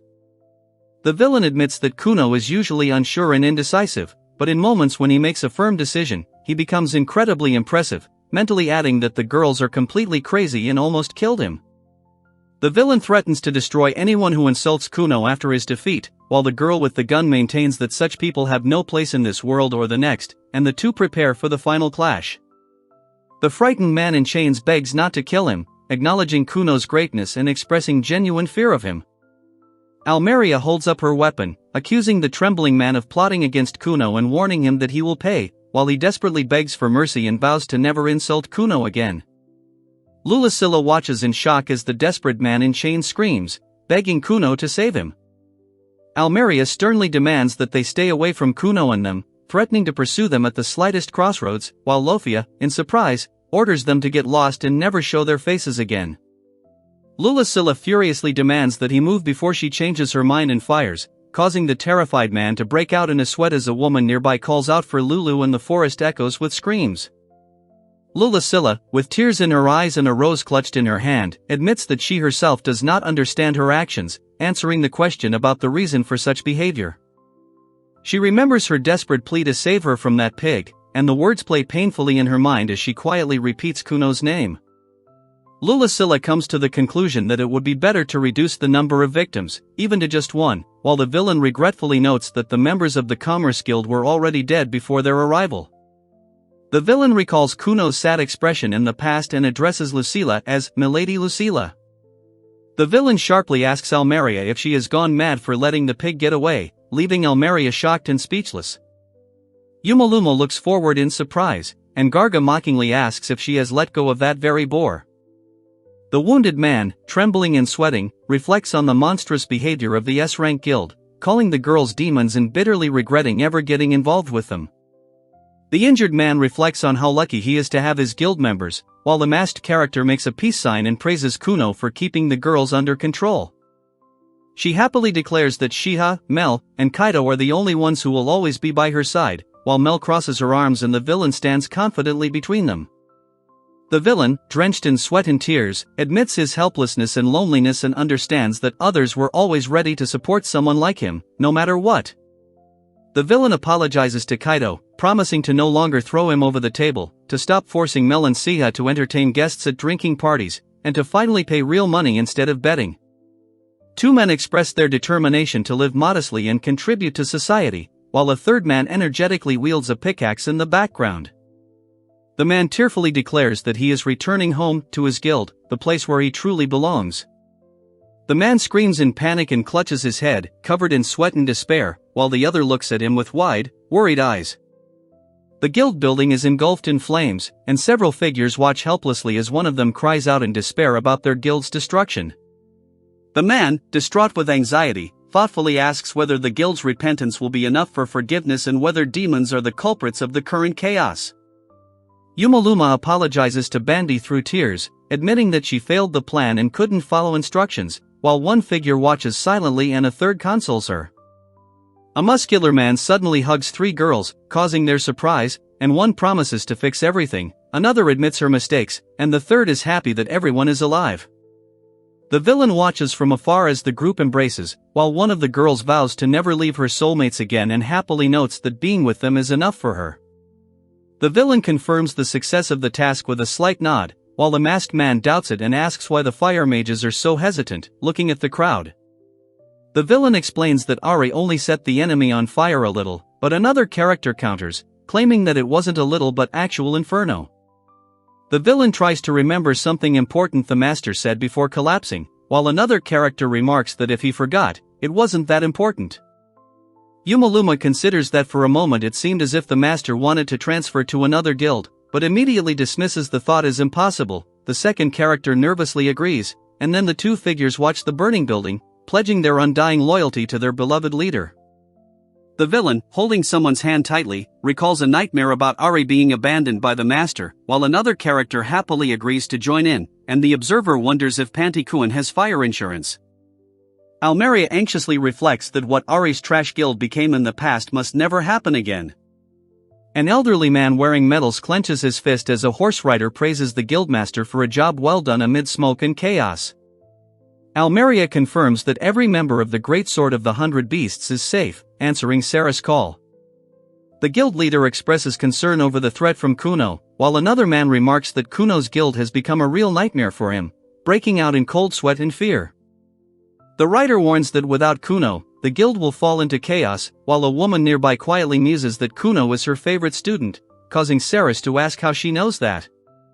The man analyzes the situation, recognizing the miraculous lack of human casualties and feeling compassion for Kuno, agreeing that he cannot be allowed to escape. The villain corrects his interlocutor, claiming that everything is exactly the opposite, while the latter utters a confused, uncomprehending grunt. Yumaluma assures that Kuno will not leave Nightmare, and then confidently states that he will force Nightmare to give up Kuno, asking if the other believes in her ability to do so. The villain explains that Arisha Kraz, a former member of the disbanded antisocial guild Hexenact, is the only survivor, and that sisters Lofia and Lafia are grieving over their adoptive father, who died from blunt force before the exorcist arrived. Almeria listens to the villain's explanation that among the victims they found a body with stab wounds unrelated to the monster, and the mention of a strange entry in the report about the basilisk attack. Rumored to possess the blood of a high-ranking demon due to her immense magical power and cruel nature, Yumaruma was held captive and sold into slavery in her hometown. Meanwhile, Lucilla, Grand's daughter, was the sole survivor of the recent massacre of her family. The villain thanks Sierra, holding a small object in his hands, and reports that, as Lady Saris feared, members of Nightmare were indeed involved. Almeria, smiling nervously, dismisses the information as completely useless, while Lofia stands behind her in a calm pose, holding her belt with a large bow. Almeria, sitting relaxed, admits that she doesn't care at all, while the other woman wonders why she called Lady Saris's report useless. Lady Saris pours a drink and explains to Sierra that the purpose of the secret investigation is not to dig up dead events of the past, condemning the report as pathetic, and Sierra promises to be more careful. Almeria mentions a girl who has an influence on Kuno with a mischievous smile, while the girl with the braid shyly replies that Kuno is not romantically involved with anyone. Almeria asks if this even applies to kissing, and the girl nervously confirms that it does. Almeria leans back in her lounge chair with relief, smiling and claiming that she can finally calm down now. Almeria feels a twinge of jealousy as she notes that Saris only cares for Lord Kuno, while someone chuckles quietly. The character then begins reporting on the 3 remaining members, despite the meager information. Almeria concludes her report, noting the lack of registration for all 3, and then prepares to leave, though Sierra is concerned about her busy daytime schedule. Lulu and Lofia part ways in silence, causing Almeria to panic and ask what happened between them, while the villain tries to calmly explain the situation. Almeria asks why the other girl let Bandy go, calling him a pig, while standing in a clearing among dense trees. Lulusilla insists that it is unacceptable to forget that he is Lord Kuno's enemy, and warns that his death will cast a shadow on the name of their guild, while Almeria silently considers what she has heard. Almeria questions the decision, warning that leaving the man unsupervised will create far more serious difficulties, while Lofia listens intently with a focused expression. Almeria turns to Lucilla with sadness, admitting that she truly believed in her ability to make the right choice for Lord Kuno. Yumaluma insists that her management as deputy was optimal, while Lucilla, shocked, accuses her of trying to seize power, citing their earlier meeting with Lord Kuno. The villain wonders if Lucilla is afraid of Lord Kuno's possible dislike for her actions, while she stands silently frozen with a surprised look. The character abruptly demands that the fight be stopped as an explosion scatters debris, after which Alma calmly reminds him that such a quarrel cannot be justified simply because of a man. Almeria notes that they all form Nightmare together, and fears that such a split would only hurt Kuno, who would be greatly upset by it. Almeria nervously recounts what happened, while Lofia notices Felchan's excessive harshness, and Alicia panics and asks her sister to show more interest. Lucilla laughs at the teenage outbursts and admits she'd like to join in on the drama, while Yumaluma insists on the seriousness of the moment, and Almeria points out that, aside from Kuno, the two have known each other the longest. The villain methodically collects firearms, assuring that by the end of the next task everything will return to normal. Almeria muses that the original choice is no longer important, emphasizing that she chose the option that aligns with Kuno's will to prevent him from being harmed, pressing the weapon to her temple in silent determination. Almeria assesses the decision made as the best, noting that if the chain of command is destroyed, the guild could collapse, especially now that Kuno intends to leave. The villain considers the need to neutralize Fel in advance, deciding that the risk of leaving him uncontrolled is too dangerous and that it is better to eliminate the source of tension immediately. Lucilla stands motionless at the kitchen counter, and Almeria notices her strange behavior and thinks that Lady Lucilla is acting unusually. Someone carefully cuts tofu and explains that Lucilla effectively serves as the guild's coordinator, so her hesitation could shake the very foundation of the structure. The villain finally decides to eliminate the source of the trouble, fearing that if Lady Lucilla is left unattended, Lord Kuno may actually leave the guild. Almeria, clutching her weapon and holding back tears, is about to make peace, while Lofia, knife in hand, watches nearby, and Almeria is worried about meeting again after their last furious clash. The villain buys 2 large apple pies for 8,000 geld, noting their popularity and quick sale, and thanks his companion for the morning shopping trip. The villain cheerfully remarks that it was a fine morning for a walk, and Horace politely convinces Galga not to worry, calling him young master. The villain hopes that the young master's gift will bring genuine joy to everyone, then acknowledges the guild's attention during his absence and emphasizes the need to express gratitude. The villain remains silent, while the young man joyfully raises his hands, celebrating the master's pie, and the girl admits that such care touches her deeply and makes her dream of leaving the guild on a bright note. The villain wonders if Lucilla will be happy about this, while the man rudely threatens the fleeing slave, calling her the main commodity, and the frightened girl begs him to stop. A masked villain watches as a slave girl is unloaded at the market, while a blonde girl breaks out in a cold sweat in despair, and another character speculates that she was either forced into sale or kidnapped. The villain informs the group that the girl has broken her shackles, after which one of the escorts demands that they catch up with the fugitive and prevent her from escaping. The villain asks the young master about his further plan, while the latter worries that he will be taken for a thief if he awkwardly interferes in a trade where a slave is considered a commodity. The villain suggests acting skillfully, and the two attendants respond enthusiastically, one even turning to him as a mentor. The villain, hiding his face, quickly climbs the stairs, while someone shouts after him that she will not be able to escape.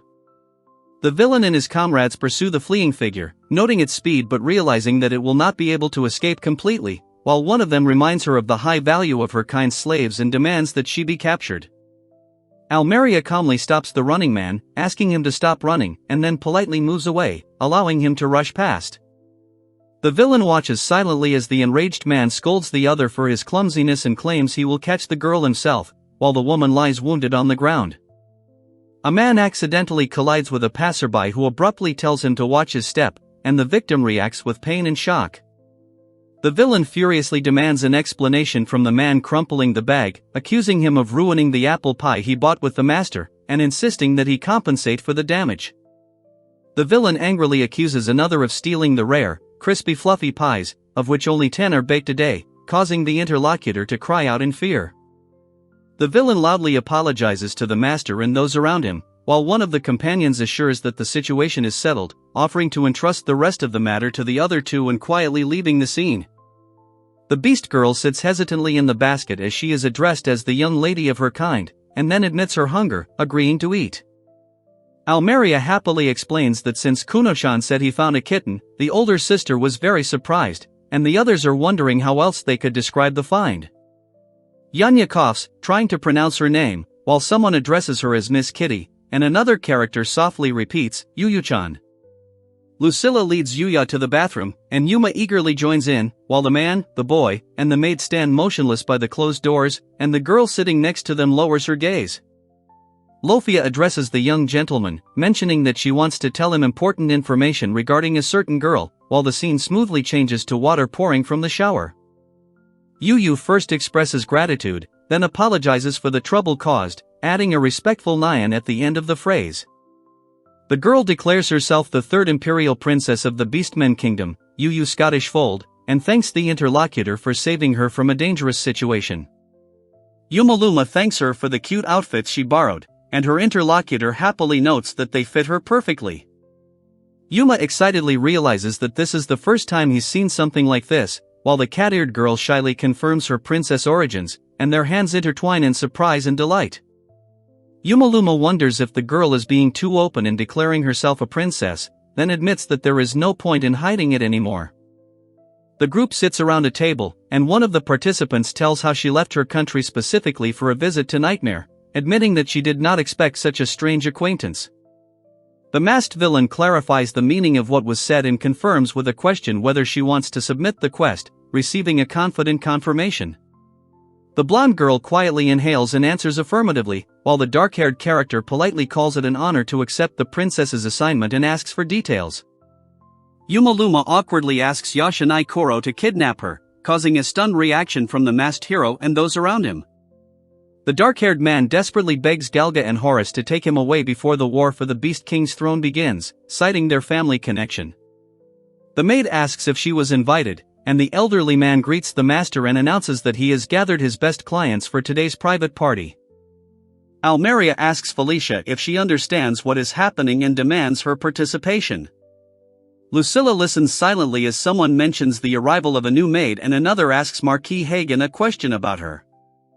A maid with a bloody knife and bruises on her face alarms everyone, screaming about an armed servant and streams of blood, while someone calls for the guards and appeals to Lord Hagen. The master, in a rage, calls Felicia a scoundrel, demanding that she admit what she has done, and she calmly accepts responsibility, holding a bloody knife. Two pistols are pointed at the maid next to the kneeling man, one orders her to drop her weapon and move away from Lord Hagen, the other warns her not to resist. The maid breaks out of the window, the guards shout to catch her, and she runs away, clutching her injured hand. In a rage, the man bursts into the room, threatening to pursue Felicia to the ends of the earth and promising that she will not have a peaceful life after disobeying. The villain vows revenge and the return of the fugitive, but the path is blocked by armored soldiers who demand his surrender and warn him of a dead end ahead. The guards are shocked to see her actually jumping into the water, and underwater, the girl ponders what to do next. Someone alerts Lucilla to the unconscious maid, and her eye slowly opens, showing signs of awakening. Almeria expresses concern for the future due to their recklessness, and the masked character offers to take the maid home and accept her into their newly formed guild. The masked villain asks if she's awake and okay, then notes that she hardly looks like she is, while the blonde girl begs Koro to at least say her name. The girl barely moves her face, trying to identify herself and asking to be addressed as Fel. In the room, someone confirms that they will listen to Galga and Horus later, while Yumaluma explains that in her Beastman country, a royal tournament decides the choice of a new king and gives the winner the right to marry the daughter of the current ruler. The masked villain thoughtfully inquires why the tournament is connected to marriage, pausing to clarify the meaning of this connection. The villain explains that tradition involves choosing the strongest beastman to strengthen the king's line, calling the customs cruel and born of excessive, specific chauvinism. Lucilla explains that Yu-Yu-chan is the prize in the upcoming battle for the throne, and the girl confirms that this is why she fled the country. The villain suggests that Nightmare, who has already given shelter to 2 beastmen, is probably willing to help him, and the interlocutor calmly replies that he understands. The masked villain doubts that he is capable of kidnapping a princess from a foreign power, considering it unrealistic, and thinks that the shelter is just a way to help. The villain feels overwhelmed and admits that the situation is too much for him, while Almeria notes the importance of the 2 participants working together as he watches with a sharp tension. Yumaluma assures the seated girl that her older brother will definitely save her, promising that everything will be fine. Yumaluma says it's nothing, but the other one doubts it, explaining that this time it's more difficult, because her brother is invincible when he's serious. Yuma and the others must win the battle for the throne to resolve everything, and the man considers allowing a non-beastman to participate in the tournament, something Yumauma considers unheard of.